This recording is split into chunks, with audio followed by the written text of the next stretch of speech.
On Sunday, August 26th, 1990, a 56-year-old woman named Patricia Powell and her husband, Frank, pulled into a parking lot right outside of this beautiful 3-story apartment complex in Gainesville, Florida. Gainesville is this beautiful little town in northern Florida that is home to the massive University of Florida, which is known for their big-time football team and their big-time college party scene. Patricia and Frank's daughter, 17-year-old Christine, was going to be a freshman that year at the University of Florida.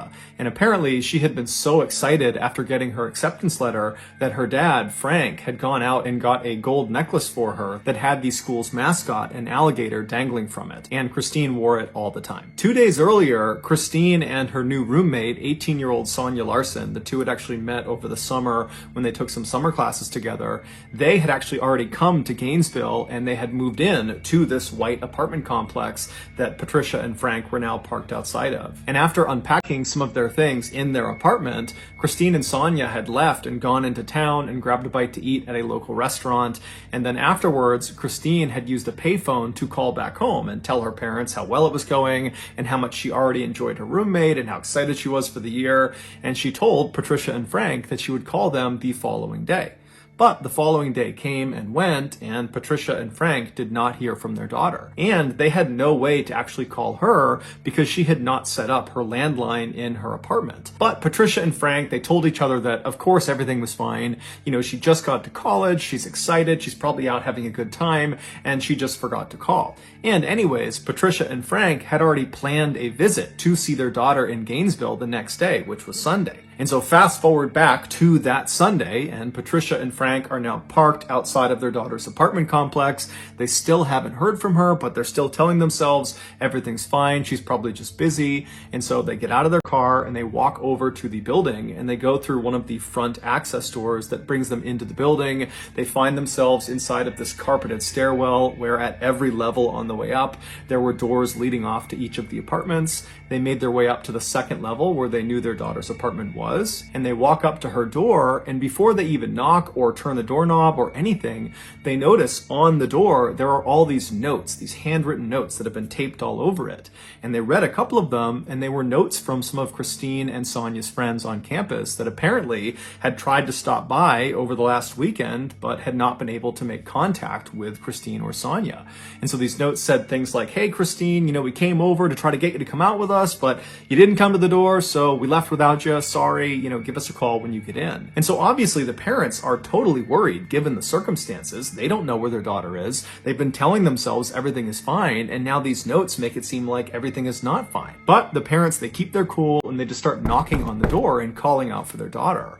But there's no answer. And so Patricia and Frank, they start to panic at this point and they leave the carpeted stairwell. They go outside and they find a maintenance worker that works for this building, and they explain their situation with their daughter and how they can't get in touch with her and can he please let them in to make sure she's okay. The maintenance worker said he couldn't without speaking to his manager, and so he goes to his manager, and the manager, she says that's fine, but we need to get the police involved. They need to escort us into the apartment. And so the maintenance worker calls the police and requests this escort, and a few minutes later, a single Gainesville police officer arrives at the apartment complex. And he tells Patricia and Frank that just as a precaution, I need you guys to stay outside. So they stay right outside those front access doors. They're outside of the apartment building.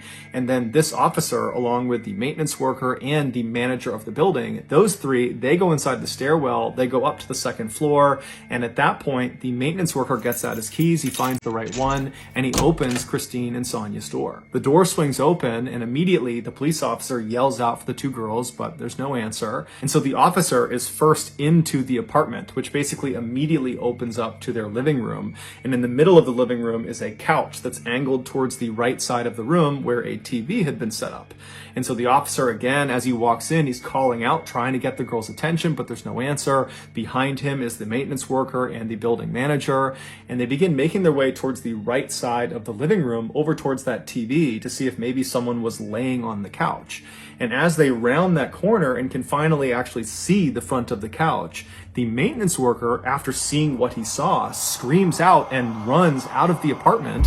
He runs down the stairs, out the access doors, and begins vomiting on the grass and sobbing right next to Frank and Patricia. Naturally, Frank and Patricia, after seeing this, are immediately concerned that something's wrong with their daughter, and so they run inside, they go up the stairs, and they start running into the apartment, and the police officer and the building manager, they try to stop them from getting in, but there was nothing stopping them. They managed to push past those two. They get into the living room and they're calling out for their daughter, and eventually they make their way over to the side of the couch and they see their daughter, Christine. She is lying on the ground in front of the couch. She's on her back, she has no clothes on, and she's been stabbed to death. And whoever has killed her has positioned her in this very suggestive, sexual, lewd position, as if they were trying to demean her as much as possible and shock whoever found her. And so after these totally devastated and wrecked parents are escorted out of the apartment, this one police officer, he continues searching the apartment. And so he searches the rest of the first floor. There's no sign of Sonia. He goes upstairs and he finds Sonia. She's laying on her bed. She also has no clothes on. She's been stabbed to death, and she's positioned on the side of the bed in a sort of suggestive, lewd position, much like Christine downstairs. It would later be determined that Christine had been sexually assaulted, but Sonia had not been. The officer at this point leaves the apartment. He goes outside. He walks past the grieving parents who are being consoled by the building manager and the maintenance worker, and the officer goes over to his car and he uses his radio to call in for backup. A forensics team comes out to the apartment and they begin processing the scene, and right away they discover on the outside of the door frame of the door leading into the apartment, there were markings on the edge that looked like someone had used a screwdriver or some similar instrument to pop open the door. They also found there was a towel and some soap that was lying on the ground near Christine's body and near the couch that had apparently been used to both clean Christine's body and also clean some other parts of the apartment. And so they believe this was done to try to intentionally destroy evidence, suggesting the killer or killers were somewhat sophisticated. They also discovered there was some residue on Christine's wrists that indicated at some point her hands had been bound by duct tape. But when she was found, her hands were not bound and there was no duct tape from her wrists. And so whoever had done this had at some point removed the duct tape and taken it away. And so investigators believed that the killer or killers had used the duct tape to immobilize Christine for the attack. And then after she was deceased, they had removed that tape in order to be able to get her arms up over her head, which seemed to increase the shock value of this lewd position they had put her in. Based on what they saw inside of this apartment, the police were convinced they were up against a group of killers or a killer that had targeted these two girls, that this was not some random attack, that this was calculated, this was on purpose, and if they didn't get caught, they were going to strike again. And so even though the police really didn't have any leads to operate on, they just had this crime scene and they were looking for maybe someone with duct tape and a knife and a screwdriver. I mean, that was really about it at this point. And so even though they have virtually nothing, because there were thousands and thousands of young people flooding Gainesville for the start of the new school year at the University of Florida, literally the following day, Monday, classes were starting. Because of all these young people in town, the police felt it was very important that they got the media to put out a bulletin to all these people in town that there was potentially a killer or killers on the loose. And so that night, Sunday evening, this news bulletin goes out and it basically just told residents of Gainesville to stay indoors and stay in groups, and if you needed to go outside, travel in groups, and just overall stay vigilant until we figure out who did this. 12 hours before Christine Powell and Sonia Larson were discovered, an 18-year-old Gainesville woman named Krista Hoyt did not show up for work. Krista was a student at Santa Fe Community College, which was right down the road from the University of Florida. That year, she was planning to transfer to the University of Florida, and then after graduation, she wanted to pursue a career in forensics with the FBI. And so given her interest in law enforcement, while she was a student, she had gotten a part-time job working in the records department of the sheriff's office. And apparently, at this sheriff's office, she was famous for always coming to work, no matter what. And including the time that she got her wisdom teeth removed, and then an hour after coming home, she showed up for work. And so on this Saturday night, when Krista was supposed to be showing up for work, and she didn't call ahead, and no one could get in touch with her on her landline, everybody at the sheriff's office was really concerned. And so they waited around for about an hour, hoping that she might just show up with some story about why she was late, but she never showed up. She didn't call. They still couldn't get in touch with her. And so in the very early hours of Sunday morning, the sheriff's office called the Gainesville police and asked them to do a welfare check on Krista. And so 2 police officers from the Gainesville Police Department, they show up at the apartment belonging to Krista Hoyt. Krista lived alone, and she lived about 2 miles away from Christine Powell and Sonia Larson. And so these 2 officers, they get there and they walk up to the front door and they knock, but there's no answer. And they try the doorknob, it's locked. And so one of the officers walks around to the back of this apartment and he sees there's a glass sliding door. And so he knocks on the glass sliding door, there's no answer. He tries the door, it's locked. And then he notices the drape that's inside the apartment that's covering up this sliding glass door.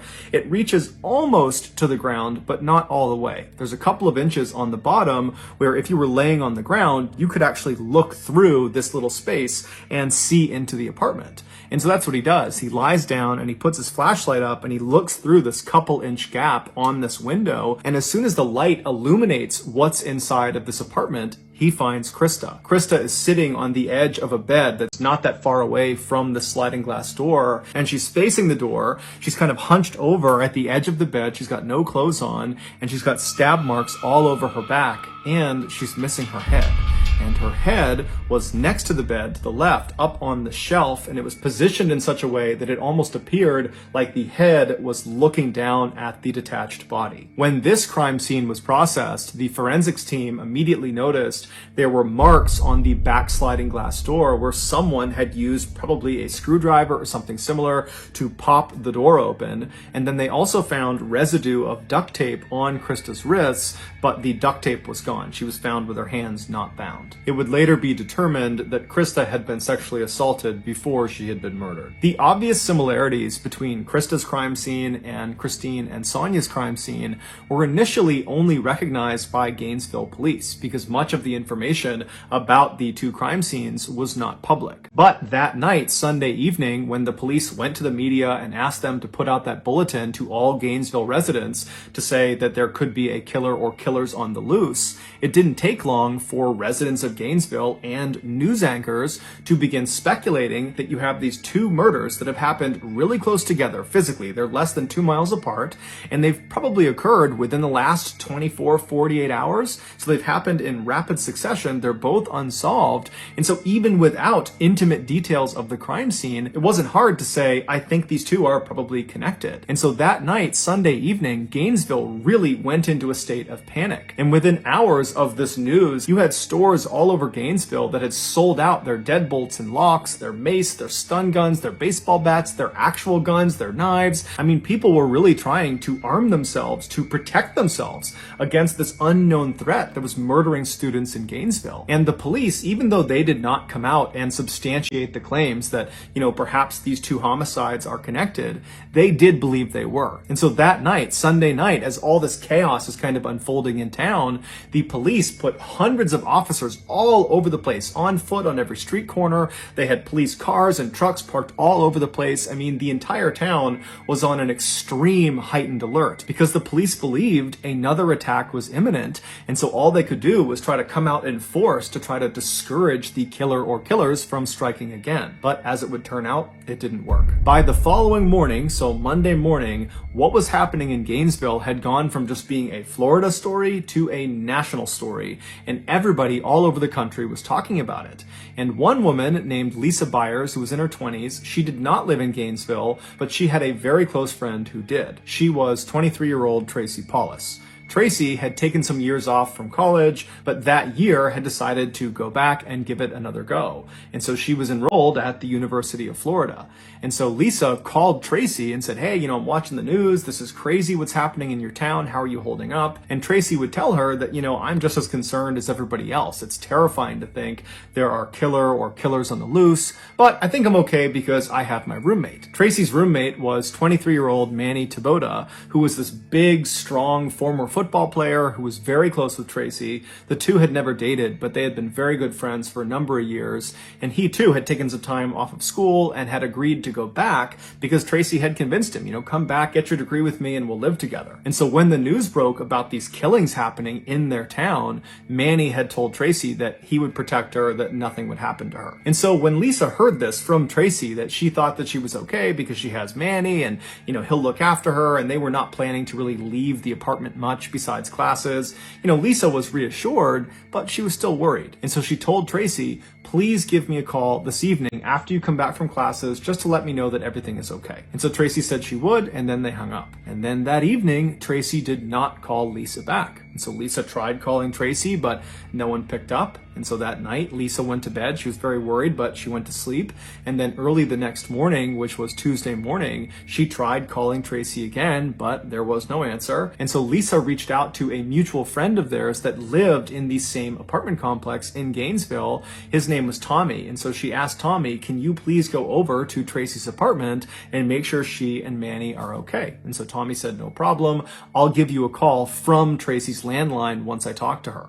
And so about 5 minutes later, Tracy got a call. She picked it up, and it was Tommy calling from Tracy's landline, and he was just screaming. When the police arrived at Tracy's apartment, they found Tracy in her bedroom, and like the other victims, she had no clothes on. She was positioned on the side of the bed in a very suggestive, lewd position. She had been stabbed to death, and it would turn out she had been sexually assaulted. And then down the hall from Tracy, they found Manny. He was in his bed, and he too had been stabbed to death, except he had his clothes on and he was not positioned in a suggestive position. He had kind of died wherever he was, and that was the position they found him in. The forensics team, when they processed the scene, they found markings on the outside of the back sliding door where it looked like someone had used a screwdriver to pop open the door, and then on Tracy's wrists, they found that residue from duct tape, but there was no duct tape. It had been removed. At this point, to the police, it was undeniable that they were up against a serial killer or killers. And when the news broke that there was now a fourth and fifth victim, and they were both college students, and one of them was now this big strapping man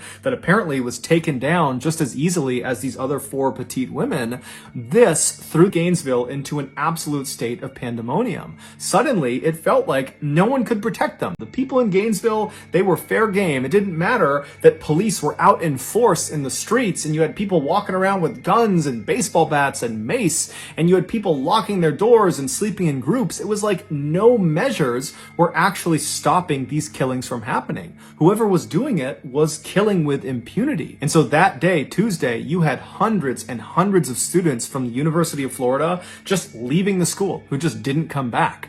And as for the police, they called in the FBI and the National Guard. And so by that night, Tuesday night, there were literally hundreds of officers and state police officers all over the place. There were helicopters overhead, both police helicopters and news helicopters with spotlights. They had National Guard military-style trucks all over the place. And so Gainesville was really at the highest alert you could possibly be on. But even still, the people of Gainesville, they were not going to feel safe until the police made an arrest. And the next day, just 24 hours after Tracy and Manny had been found, the police did just that. After receiving dozens and dozens of tips about one particular individual, they were able to arrest 19-year-old Ed Humphreys, who was a freshman at the University of Florida. They arrested him for domestic abuse because he had actually struck his grandmother in the face. And so they pick him up for domestic abuse, but they set his bail at a whopping $1 million, which is way higher than you would normally expect for a domestic abuse charge.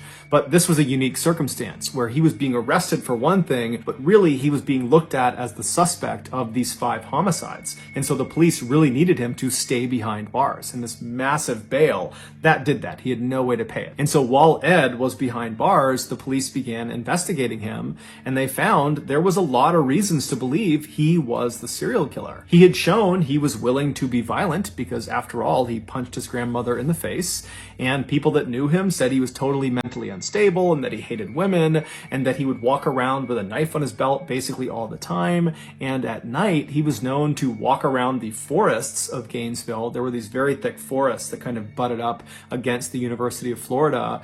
And he would walk through the forest at night, which put him very close to the different apartment buildings where all the victims were found. And on top of all that, Ed Humphreys just looked like what you would imagine a serial killer would look like. He had all these deep scars all over his face, and his eyes looked totally hollow, like he was permanently on drugs, and he was seen smiling at the cameras when he was led in and out of the courtroom. And to make him even more suspicious, as soon as he was arrested, the attack stopped. There were no more slayings in Gainesville. And so naturally, the country believed Ed was the guy. Basically, everyone thought Ed was the guy.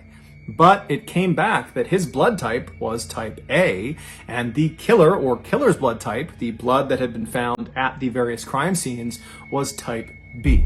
Now, this did not clear Ed of guilt because people believed there was a chance that, he could have been involved in some way. Perhaps he had an accomplice or multiple accomplices.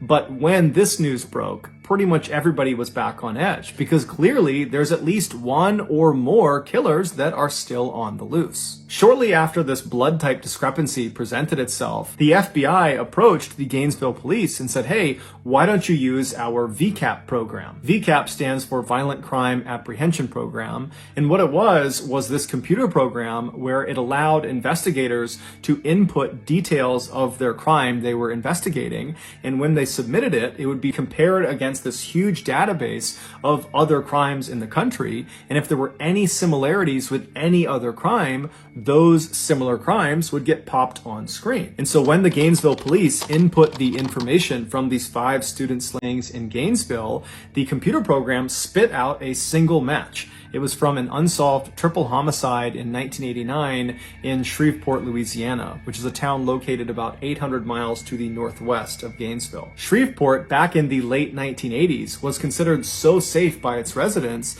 that many of them didn't lock their front doors and they would leave their car keys just sitting on their front dash. But in 1989, that would all change. On Friday, November 3rd of that year, 8-year-old Sean Grissom was dropped off at his grandfather's house in Shreveport. He was there to celebrate his 8th birthday.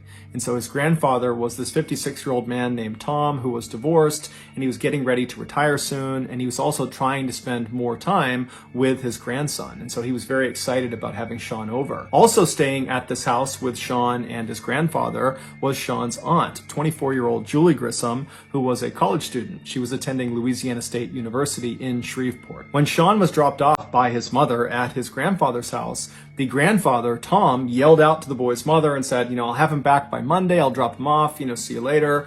And so Sean's mother, she leaves, and that day and the following day, she doesn't hear from Sean's grandfather or from Julie. And so come Sunday night, she tries calling them to, see what's going on. She knows they're having a great time and doesn't really want to interrupt them, but she also hasn't heard from them.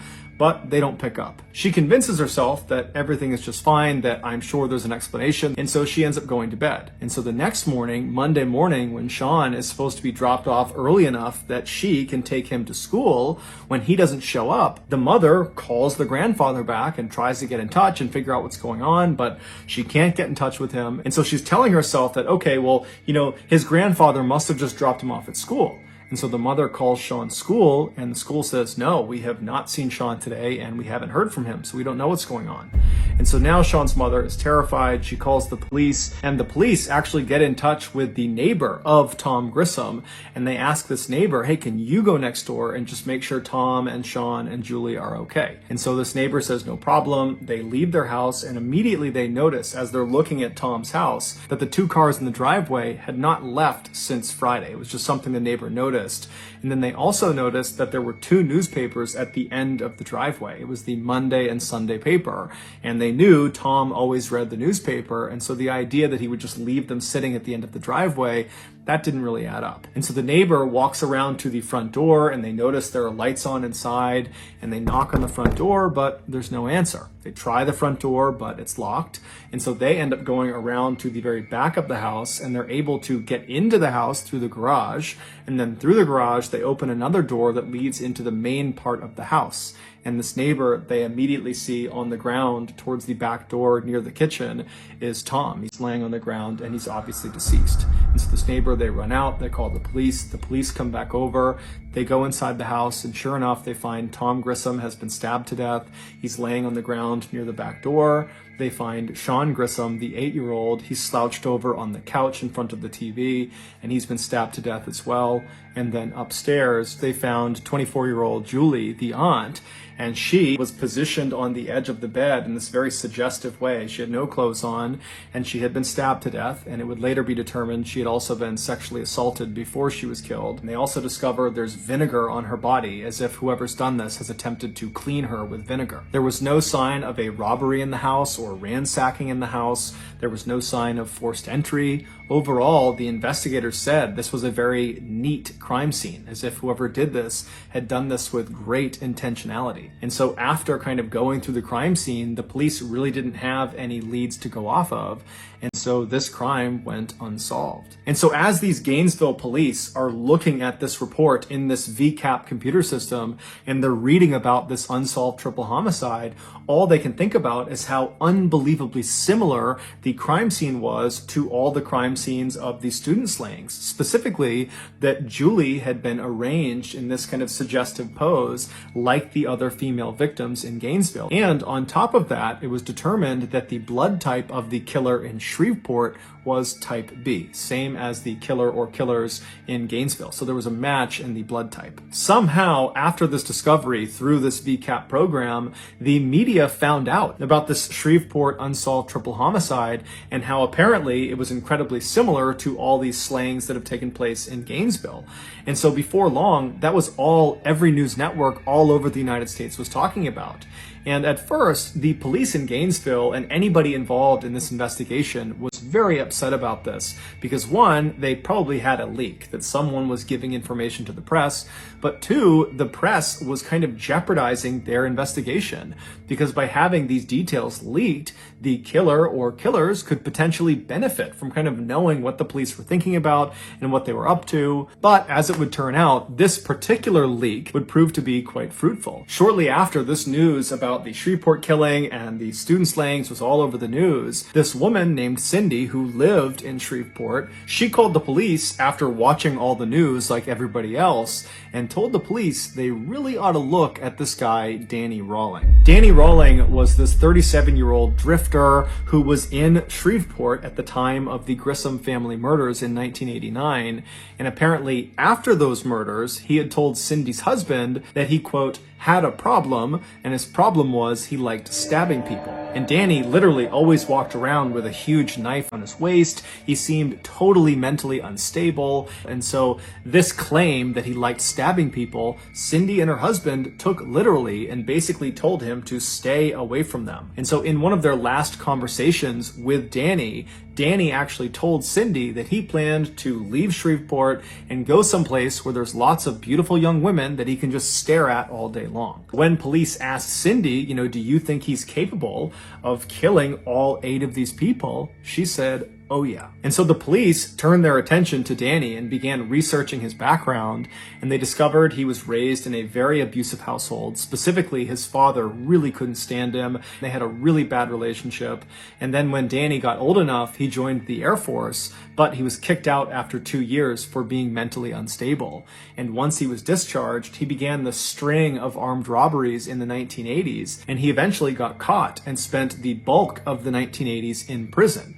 And then in 1989, when he got out of prison, he came back to Shreveport and moved in with his parents. Now, this was not a happy homecoming. His parents did not want him living with them, but Danny kind of forced the issue. He had nowhere else to go, and so he wound up living there. And as it happened, they lived less than a half-mile away from the Grissom family home. 6 months after the Grissom family was murdered, and 3 months before the Gainesville student slayings had begun, Danny gets in this huge huge fight with his father, where his father actually draws a pistol and forces Danny to leave the house and tells him to never come back. And so Danny, he runs out of the house and he gets his gun from his vehicle, comes back inside his house and shoots his father point blank in the head and then in the stomach before fleeing the scene. His father would amazingly survive this attack despite some pretty significant damage to his head, and he would tell the police, and before long there was a warrant for Danny's arrest for attempted murder. But when they went to go arrest him, he was gone. They had no idea where he went. And so as the Gainesville police are looking at Danny's criminal record, they're starting to say to themselves that this guy looks really interesting. He does seem like he could be the serial killer we're looking for. And so as they continue to dig deeper and deeper, one of the Gainesville police officers suddenly thinks of something. There was this unsolved armed robbery of this bank in Gainesville that happened the same week where all 5 of the students had been killed. A lone masked gunman walked into this bank in broad daylight and demanded money from the teller, and the teller, who thought on their feet, gave him the cash, but it was the type that was booby-trapped with dye packets, meaning if this robber tried to tamper with the money at all, it would detonate, sending dye all over them and kind of making it obvious that this money had been stolen. But the robber doesn't see this. He takes the bag of cash, he leaves the bank and manages to flee and go into the forest before the police show up. And so the police ultimately, they go and search the forest and they find this campsite deep in the woods. And at this campsite, which is abandoned, they don't find the person who robbed the bank, but at this campsite, they find the bag that has the money inside of it, and the dye packet has been activated. So clearly the robber had tried to fiddle with it, and then when it detonated, they had taken off and left the money. And then also at this campsite, near this duffel bag full of ruined money, was a screwdriver, a gun, and an audio recorder. Now, at the time, the police that were seeing this, they were part of this huge effort in Gainesville to stop any more attacks on students and catch the killer or killers. That was all they were thinking about. And so when they didn't immediately catch this robber, they kind of said, you know what? This is a lower priority item than what we're dealing with this loose serial killer or killers. And so let's just round up the evidence, put it in storage, and somebody else can deal with this after we handle this killer situation. And so no one listened to the audio recording. They just put it in evidence. They grabbed everything else, put it in evidence, and they threw it in the storage room. And so now this Gainesville police officer that's just remembered this unsolved armed robbery, he says to the group that's investigating Danny, he says, hey, since Danny has a penchant for armed robbery, clearly he has a rap sheet full of armed robberies, maybe if he was the serial killer and he killed all these students, that would have meant he was in Gainesville, and so maybe he committed this armed robbery. And so we should go look at the evidence and listen to that tape. And so the officers, they practically run to the storage locker. They get the evidence from this unsolved armed robbery. They come back and they hit play on this audio recorder. And what they hear is unbelievable. They hear on this recording a man singing a song. It's clearly a song he wrote, and he's singing about being a, quote, mystery killer. And then it kind of segues into him talking about how to effectively kill a deer with a knife, to be really effective with a knife. And he's getting into really graphic detail of how to do that. And then, somewhat unbelievably, on this audio recording, the man identifies himself. He says his name is Danny Rawling. And so this audio recording was huge. It meant Danny Rawling, the guy they're looking at as potentially being the serial killer, was definitely in Gainesville, in the woods near the University of Florida, the same time frame that all of the victims were killed. Also, the screwdriver that had been found at this campsite matched the markings that had been made along the outside of some of the door frames of the victims' homes. They also went into Danny's military records, and it showed he had a blood type of B. So his blood type matched the blood type that had been found in all of the victims' homes. And so just like that, Danny became the number one suspect, and when they went to figure out where he was, amazingly, they found he was already in custody. He was being held in a jail cell 40 miles south of Gainesville for another armed robbery. And so immediately, Danny was charged in the murders of the 5 Gainesville students. They couldn't charge him for the 3 Shreveport murders because they just didn't have enough evidence. And then after after that, Danny was transferred to Florida's maximum security prison to await trial. Initially, Danny said he was innocent, he had nothing to do with the murders, but then almost 4 years later, when his trial was finally starting on the first day of his trial, he surprised everyone in the court when he stood up and said, "I'm going to change my plea. I'm guilty on all 5 counts. I did kill all 5 students." He would tell the court the reason he did this is he wanted to be a superstar like the notorious serial killer Ted Bundy, who he looked up to. Danny would also, at another date, confess to killing the 3 Grissom family members in Shreveport. Because of Danny's detailed confessions, we now know all the terrifying details of what actually happened when he killed all 8 of his victims. Back on Friday, November 3rd, 1989, Danny was fired from his job as a waiter at a local restaurant in Shreveport. And so he was frustrated, he was angry, and he was kind of walking around his neighborhood when he decided the way he would kind of channel his frustration was he would go kill some people. And so he was armed with his K-bar knife, which he always carried with him, and he found himself standing in front of this little house, and he saw some people moving around inside, and he looked around, there wasn't anyone watching him, and so he just walked up to the front door, he tried the handle, and it was unlocked. And so before he opened the door, he made sure his knife was in hand. He opened the door, walked right in, and he saw Sean, the 8-year-old, sitting on the couch watching TV. And without any hesitation, he walked up behind him and stabbed him through the back, killing him almost instantly. And then Danny walked into the kitchen where he found Tom, the grandfather, who was making steaks out on the back grill. And so he was going back and forth between the kitchen and the grill, kind of getting ready for dinner. And at some point, when Tom came back into the house and was holding steaks in his hand, Danny leapt out and stabbed him, and even though Tom put up a fight, he was very quickly subdued as well.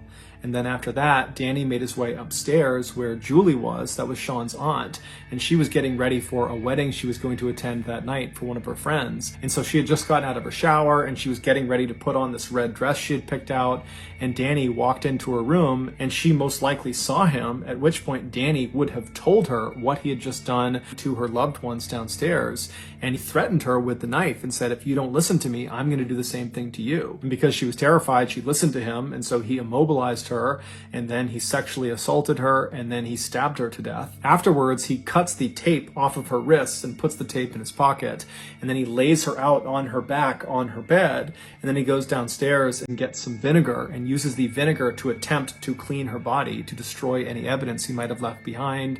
And then after cleaning her, he kind of puts her in that lewd, suggestive pose with her hands up over her head and her legs spread, and then he leaves. 6 months later, in August of 1990, after Danny has shot his father and is on the run from the law, he finds himself in Gainesville, Florida, and he sets up this little camp just behind the University of Florida in this thick forest. And then on Friday, August 23rd, as he's sitting out at his campsite, he gets this sudden urge to go kill again. And so he waits for it to get dark out, and then he gets out his audio recorder and he records himself alluding to this murder he is about to go perpetrate. Well, let me sign off for a little bit. I got something I gotta do. Then, armed with a pistol, a screwdriver, and his K-bar knife, he left his campsite and walked in the darkness in the forest about a mile away until he was looking from inside the forest out towards this 3-story white apartment building. And it's believed that within the last 24 hours, he had been in that area and he had seen 2 young girls go in and out of this apartment building, and that was all he needed to determine who his victims were going to be. And so those victims were Christine Powell and Sonia Larson. And so when he was standing in front of their apartment building, he eventually strode out of the forest. He walked up to that access door that led him into that stairwell. He made his way up to the door of Christine and Sonia, and he used his screwdriver to pop the door open. He went inside and shut the door behind him and walked into the living room, and he found Christine was sleeping on the couch. And so he left her be. He didn't touch her. He went upstairs and he found Sonia sleeping on her bed. And so as he's standing there, realizing that he has these 2 girls, he needs to make a decision about which one he's going to kill first and which one he's going to sexually assault. And so as he's standing there looking over Sonia's bed, he decides he's going to kill Sonia and then he's going to sexually assault Christine. And so very casually, he walks into Sonia's room. She's fast asleep. She's on her back, and he pulls out a piece of duct tape, and he gets the duct tape in one hand and he pulls his knife out in the other, and he presses the duct tape over her mouth, which wakes her up, and then he drives the knife into her chest. And so Sonia would put up a pretty incredible fight, but ultimately she would succumb to her injuries. And then after she was dead, Danny just left her where she was, and he went downstairs and he found Christine was still asleep on the couch. She had not woken up from the commotion upstairs. And so he walked right in front of her, and standing over her with his knife, he kind of nudged her awake. And when she woke up, he had a piece of tape, he put it over her mouth, and he told her to be quiet and held up the knife and told her that I just killed your roommate, and if you don't listen to what I'm going to say, I'm going to kill you too. And so naturally, she complied to what he wanted. And so she let her wrists be tied, and then at that point, he cut her clothes off, he sexually assaulted her, and then he stabbed her to death. And so after she was dead on the ground, he went and got that towel and that soap, and he began cleaning Christine's body to try to remove any evidence he might have left behind. And then he cut the duct tape off of her wrist and removed the duct tape from her mouth and put those in his pocket. And then he positioned her in that kind of lewd, suggestive position that she was found in. And then Danny went back upstairs and cut the clothes off of Sonia and then positioned her on the side of the bed in a suggestive position as well. And then Danny leaves the apartment. So he goes back into the woods, he walks in the wood line back to his campsite, but when he got there, he was just too jacked up, he was too excited from what he had just done that he just couldn't control himself. All he wanted to do was go out and kill again. And so he managed to sit at his campsite for a total of 8 hours before he couldn't help it any longer.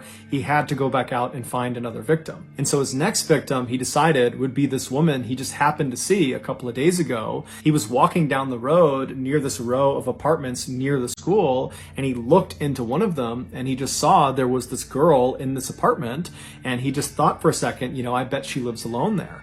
But that was the entire interaction. He didn't know this person. He was just kind of guessing that she might be alone in there. And so here he is in the forest after killing these two teens. And he's like, okay, I'm going to go back to that apartment because I think that woman is alone.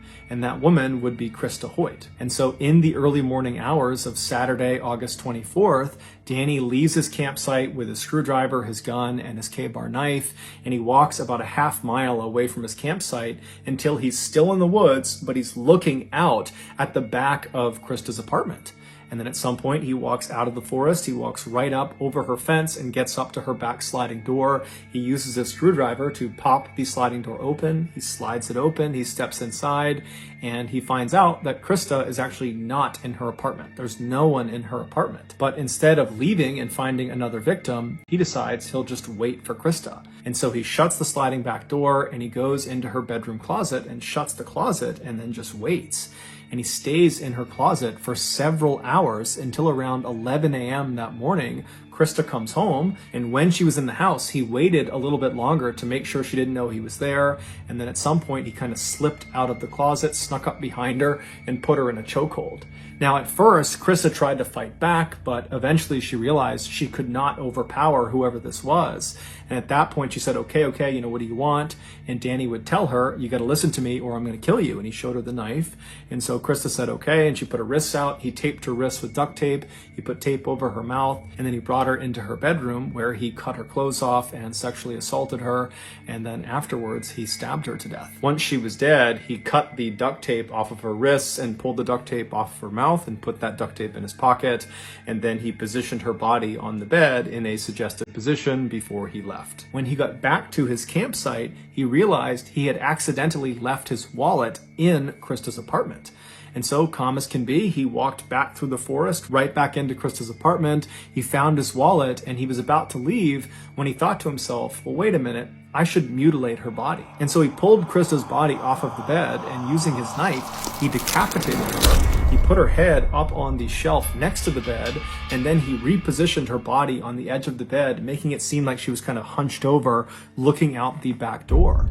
And then before he left, he reached up and twisted her decapitated head and made it seem like it was looking down at the rest of her body. 48 hours later, on the evening of Monday, August 27th, Danny was back at his campsite out in the woods, and he suddenly got the urge to go kill again. And so he stood up, he grabbed his knife, his screwdriver, screwdriver and his gun, and he walked away from camp, made it about a mile through the woods until he was standing still in the forest looking out at this big apartment complex that was very commonly occupied by college students. And so at some point he leaves the forest and walks up to the first apartment he sees. He has no idea who's going to be in there, and he goes up to their sliding back glass door. He gets a screwdriver out and he pops it open. He slides the door open. He steps inside, and the first thing he sees is Manny Taboda, this big, strong former football player who's laying in his bed. And Danny just walks over and starts stabbing him, and Manny wakes up and puts up one heck of a fight, but ultimately Danny is able to overpower him and kills him. While Danny was stabbing Manny,